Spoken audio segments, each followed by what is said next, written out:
का assessment jobs and welfare channel में आज की वैकेंसीज दोस्तों सभी पूर्व सैनिकों पैरामिलिट्री फोर्स के रिटायर पर्सन के लिए है। यहाँ पर वैकेंसीज के अलावा ये जो डिफेंस पर्सन है army air force navy coast guard और पूर्व CAPF central armed police force के अंतर्गत जितनी भी पोस्ट सभी आते हैं उनके लिए वैकेंसी रहने वाली है। तो अच्छी खासी यहाँ पर सैलरी दी जा रही है जो कि यहाँ पे आप देख पाएंगे। और क्या डिटेल्स है इस वीडियो में जानिए। बात करें यहाँ पर वैकेंसीज की तो जूनियर कमीशन ऑफिसर यानी कि GCOs के लिए 6 की रिक्वायरमेंट है और जिसके लिए सैलरी 55,000 रुपये पर मंथ के हिसाब से आपको दिया जाएगा।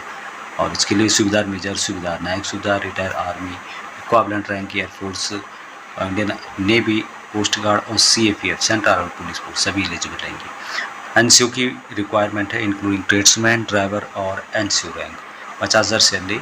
और इसके लिए कौन कौन अप्लाई करेंगे? एक्स आर्मी और एक्स CAPF सभी यहाँ पर एलिजिबल रहने वाले हैं जो कि आप यहाँ पे देख पाएंगे। नेक्स्ट वैकेंसीज की बात की जाए तो ये है सिपाही ट्रेड्समैन और ड्राइवर। अभी यहाँ पर उनको कितनी सैलरी दी जा रही है? 45,000 रुपये सैलरी है। 163 वैकेंसीज है। सिपाही कौन कौन से लिए जाएंगे? अभी ये लिए जाएंगे एक्स आर्मी के और ex CAPF central armed police के। अगली वैकेंसी मिनिस्ट्रियल की वैकेंसी है स्टेनोग्राफर वगैरह की। NCOs के लिए रिक्वायरमेंट है 50,000 रुपये सैलरी इनके द्वारा दी जाएगी। और इसके लिए सभी यहाँ पर एलिजिबल रहेंगे NCOs जिसमें कि army air force navy coast guard और CAPF जो भी स्टेनो जानते हैं। टोटल 177 वैकेंसी इनके द्वारा जारी की गई है। अभी यहाँ पर और डिटेल्स यदि आप देखें यहाँ पे तो बताया गया है कि GCOs मिनिस्ट्रियल स्टाफ के लिए क्या क्या रिक्वायरमेंट है और क्या क्या शर्तें हैं। GCO मिनिस्ट्रियल रिक्वायरमेंट जिसमें कि यहाँ पर army air force navy coast guard और CAPF सभी को लिया जा रहा है। कुछ बातें जो इम्पोर्टेंट यहाँ पे सबसे पहले है कि 5/5/2025 तक आपका जो रिटायरमेंट है 5 साल से ज़्यादा नहीं होना चाहिए और हॉनरेबल डिस्चार्ज होना चाहिए, यानी कि कोई भी आपका रिकॉर्ड ख़राब नहीं होना चाहिए। अगला जो पोस्ट है सिपाही NCO सिपाही के लिए और यहाँ पर भी आप यहाँ पे देख पाएंगे एक्स आर्मी और एक्स CAPF को लिया जाएगा 5/5/2026 तक। सेम बताया गया 5 साल से ज़्यादा रिटायर होने के बाद नहीं होना चाहिए और ऑनरेबल डिस्चार्ज आपका होना चाहिए सर्विस के दौरान। मिनिमम एज GCOs के लिए 55 साल है। लास्ट नायक हवलदार के लिए जो है हवलदार नायक लास्ट नायक 50 साल और सिपाही के लिए 45 साल से ज़्यादा नहीं होना चाहिए। मेडिकली कैटेगरी से ऊपर होना चाहिए। At the time of discharge from army air force navy coast guard और CAPF एट द केस जो भी हैं यहाँ पे गुड हेल्थ होना चाहिए। At the time of engagement of versus as per examination medical के हिसाब से करेक्टर जो दो यहाँ पर बताए गए हैं गुड और उससे वो यानी कि एक्सीलेंट और गुड यहाँ पर वेरी गुड वगैरह चलेगा। Excellent good very good. Document खास आपके जो भी होते हैं पूर्व सैनिकों से रिलेटेड मेडिकल टेस्ट होगा, फिजिकल होगा जो कि यहाँ पे 4 किलोमीटर रन होगा, 45 मिनट के कंप्लीट करना होगा, छोटा मोटा इंटरव्यू होगा। जो भी आपके डॉक्यूमेंट है ओरिजिनल और साथ में जो भी उनकी फ़ोटोकॉपी है सेल्फ अटेस्ट करके जीरोक्स कॉपी सबमिट करनी होगी आपको एप्लीकेशन के साथ साथ। एप्लीकेशन इसका नीचे दिया गया है। Pension payment order PPO discharge book assessment से रिलेटेड जो आपका आइडेंटिटी कार्ड है सभी के लिए है। आधार कार्ड और एफिडेविट नोटरी का साइन किया हुआ 4 पासपोर्ट साइज के कलर फोटोग्राफ्स ये यहाँ पे रिक्वायरमेंट है। टर्म ऑफ एंगेजमेंट क्या होगा यहाँ पर आपको कहाँ काम करना होगा उसके बारे में जानकारी दी गई है।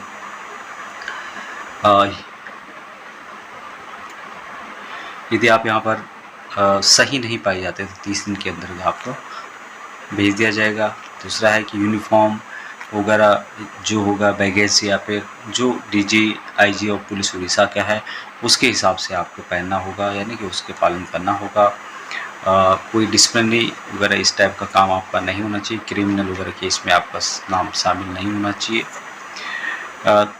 इंटाइटलमेंट के बारे में बताया गया है। Ex coast guard army air force navy जो भी है यहाँ पर उनको यूनिफॉर्म दिया जाएगा। Shall be allowed uniform allowance आपको दिया जाएगा। यूनिफॉर्म अलाउंस के अलावा एक्स ग्रेटिया बेनिफिट आपको दिया जाएगा ड्यूरिंग एक्टिव ड्यूटी के दौरान।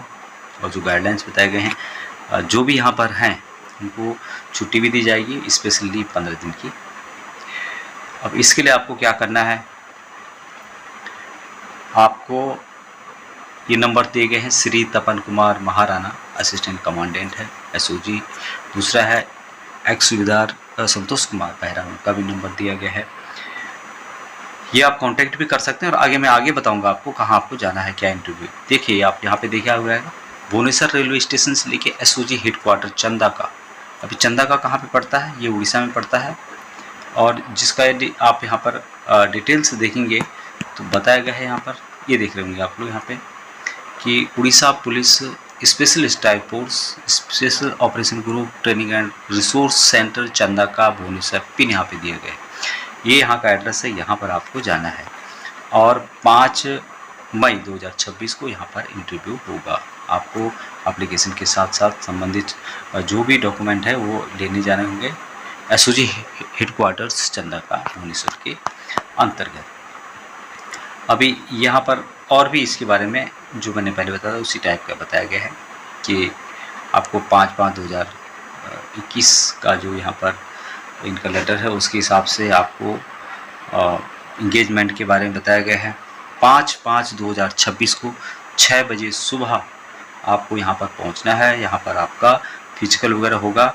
नियरेस्ट रेलवे स्टेशन है भुवनेश्वर उड़ीसा के अंतर्गत।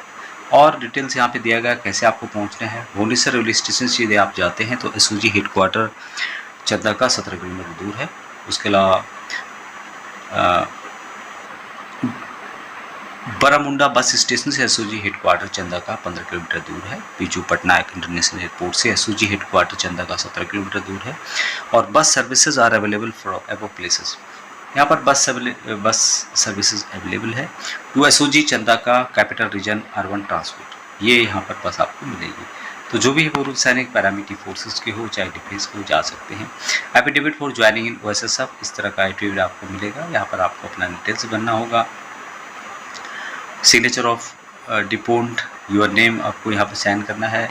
प्लेस लिखना होगा दोस्तों यहाँ पर। उसके अलावा जो भी डेट वगैरह है वो यहाँ पर मेंशन करनी होगी। ये नोटरी के लिए दिया गया है। Signature of seal of notary public.